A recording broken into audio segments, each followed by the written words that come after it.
Sasali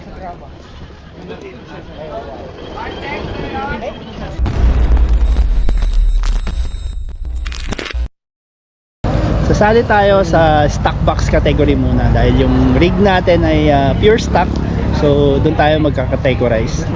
At yun, tingnan natin yung mga napakagandang rigs nila, mga nagsisi astigang setup, no? Hindi naman natin i-achieve yung manalo, basta maka-join lang tayo at makamit ng mga bagong tropa ng RC community. Register na rin ako. Ay, sige. Ano sa anong category? Box stock category. Box stock. Yun, so nabunot natin mga katinta, number 64. Ayun, unang competition ni Bronco. Sir John Aaron Tikit natin. Beltran. Sir John Aaron Beltran. Sir John Aaron Beltran.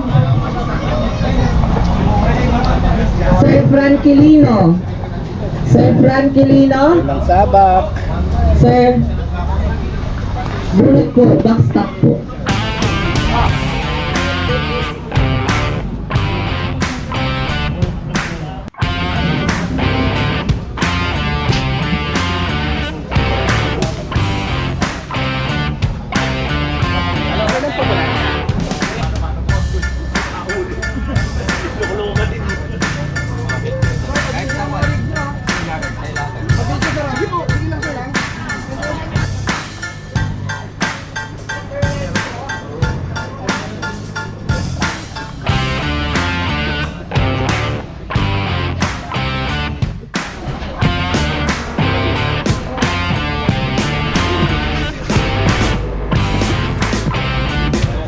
Ito yung tracks mga katinta, no? Okay, start.